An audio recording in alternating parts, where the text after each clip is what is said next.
안녕하세요. 최승윤 작가입니다. 오늘은 우리나라 뿐만이 아니라 다른 나라에도 있겠지만 좀 말도 안 되는 믿음이라고 해야 되나? 그런 것들에 대해서 이야기를 해보도록 할게요. 제가 2018년 2월 5일날 썼던 작가노트에 또 있는 이야기인데 한번 읽어볼게요. 가난해야 예술이 잘 나온다고 생각하는 사람들이 많다. 딱히 근거도 없는 이 말도 안 되는 믿음은 2002년 안정환에게 머리나 기르는 남자가 무슨 축구를 하냐는 얘기만큼 밑도 끝도 없는 얘기다. 요즘에는 그런 건 없죠? 근데 진짜로 예전에는 안정환이 머리 기르는 것 때문에도 정신력에 문제가 있다. 되게 욕을 하는 사람들이 많았어요. 요즘에 축구 선수들이 꾸미는 거에 대해서 뭐라고 하시는 분들은 없어요. 그 다음에 이런 믿음의 가장 큰 원천은 고흐일지도 모르겠다. 하지만 객관적으로 생각해서 그 정도의 재능을 가진 사람이 더 좋은 조건에서 오래 작업을 했다면 당연히 더 좋은 작업을 많이 남겼을 것이다. 당신이 이 얘기에 동의를 하든 안 하든 고흐 면전에 당신이 위대한 예술가가 된 이유는 가난했기 때문이야 라고 말한다면 아마 그에게 귀가 뜯겨질 가능성이 99%이다. 이게 제가 예전에 썼던 글인데 진짜로 희한하게도 아직 예술이라는 게 사람들에게 밀접하지 않은 장르잖아요. 그래서 제가 만나는 굉장히 많은 분들이 정말로 이렇게 믿음을 가지고 계세요. 실제로 근데 예술계에 몸담고 계시고 갤러리를 하시거나 갤러리스트 분들도 작가가 가난해야 작품이 잘 나온다 라는 믿음을 갖고 계세요. 그러니까 앞서 제가 작가노트에 얘기를 했지만 그냥 밑도 끝도 없어요. 그냥 밑도 끝도 없고 우리가 되게 극적으로 생각을 하는 작가들의 스토리가 고흐나 아니면은 누구 있죠? 굶어 죽은 작가들도 있죠. 그런데 그것보다 되게 많은 유명한 작가들이 굉장히 부자로 살다간 경우들이 많아요. 고흐 같은 경우에는 굉장히 극적인 스토리니까 그런데 근데 많은 사람들이 일반 사람들도 고흐를 굉장히 많이 떠오르잖아요. 그래서 가난해야지 예술이 잘 나온다. 자, 그렇다고 하면 고흐는 확실하게 예술에 천재적인 재능이 있는 사람이었어요. 그죠? 시대를 되게 앞서 갔었던 인물이고. 그럼 우리나라 미술 발전을 위해서 미술에 재능이 있는 사람들은 그냥 다른 거 시키지 말고 모아놨다가 밥 안 주고 그냥 좀 가난하게 살다가 한 30대쯤에 아사할 정도로 이렇게 해놓으면은 좋은 작품이 나오지 않겠습니까? 그러지 않죠? 저 잘하는 사람들한테 미술학원도 보내고 그걸로 미술계 활동을 하게 한다거나 아무튼 여러 가지 다른 일들을 하지 이 사람을 굶겨 죽이려고 하지 않잖아요. 제가 하는 이야기에 반론이 있으실 수도 있을 거예요. 그렇지만 그러한 상황에서 그러한 어려움들을 극복을 해가지고 그게 좋은 예술이 나오고 뼈를 깎는 노력을 해서 그런 게 나온 거다. 그렇게 얘기를 하실 수도 있어요.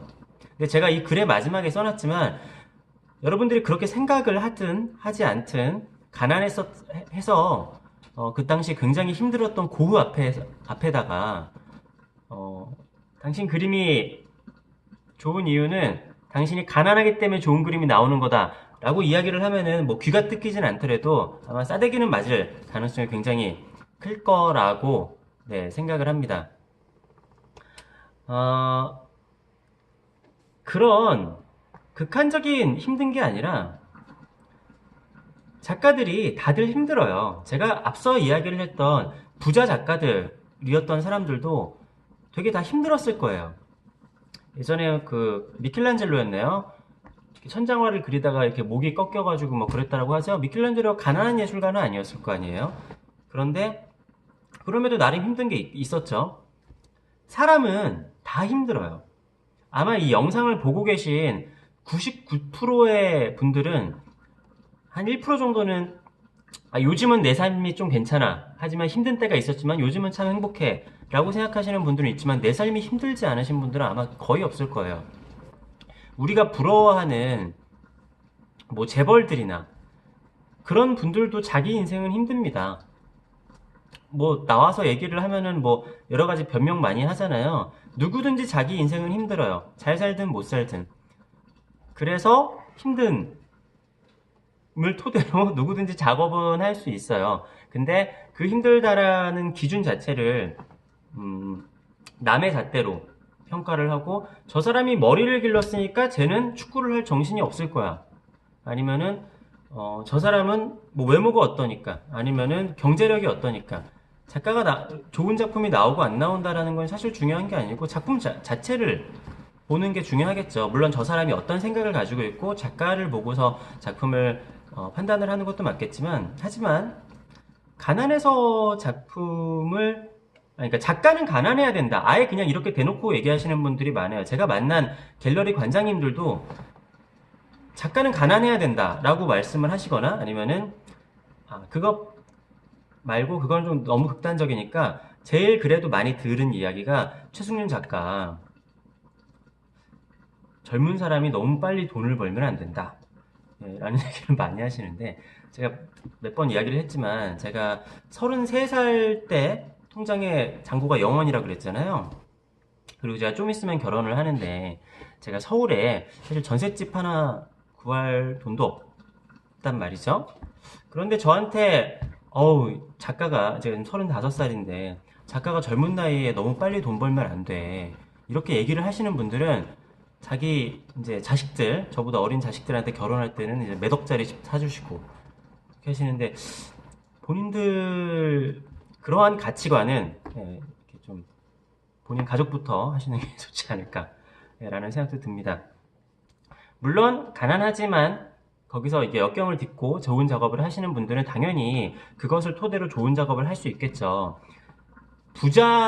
돈이 많아야 좋은 작업이 나온다, 돈이 없어야 좋은 작업이 나온다라는 게 아니라, 좋은 작업을 하는 사람은 좋은 작업을 하는 사람인 거고, 좋은 작업을 하지 않는 사람은 좋은 작업을 하지 않는 사람인 거예요. 그냥 역사상 굉장히 많은 것에서 아주 어렸을 때부터 성공을 해서 계속 잘 되는 사람들도 있고, 그러니까 우리가 그런 얘기도 많이 하잖아요. 젊어서 성공하면은 나중에 커서 뭐 잘 안 되는 경우가 많다. 물론 그런 사례들이 있어요. 그렇지만 반대적인 사례들도 굉장히 많습니다.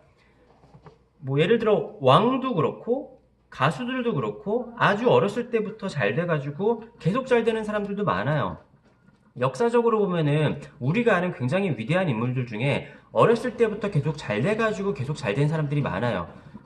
그러한 것들에 대해서 부각을 시키지 않아서 그렇지, 그러니까 이것은 내가 어떻게 보고 이렇게 보고 이거를 집중해서 통계를 내고 이것에 통계에 포커스를 맞추면 그렇게 보일 뿐인 거지, 사람들마다 그냥 재량것인 거죠. 젊었을 때 잘 됐는데 거기서 더 나은 걸 보여주고 더 나은 걸 보여주고 더 나은 걸 보여줘가지고 계속 잘 되는 사람도 있는 거예요.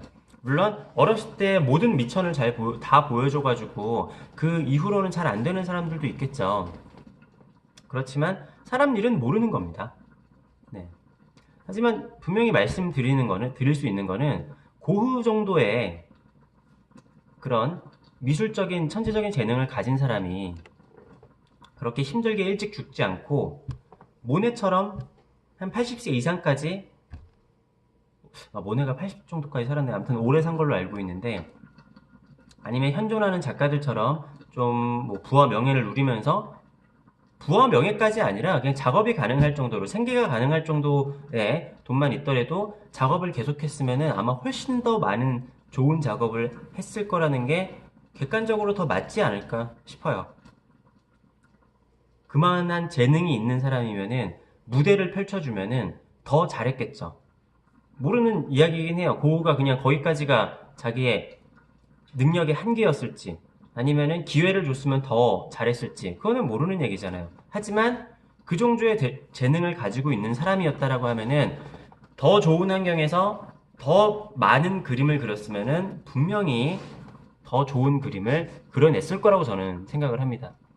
그리고 다시 말하지만, 여러분들이 그렇게 생각을 하든 안 하든 고흐 앞에다 대고 당신이 가난해서 그림을 잘 그리는 거야 라고 하면은 욕을 먹으실 거예요. 네, 아무튼 오늘은 이런 이야기를 했고요. 앞으로도 최승윤 작가의 생각이나 미술 이야기들이 궁금하신 분들은 구독과 좋아요 부탁드리겠습니다. 감사합니다.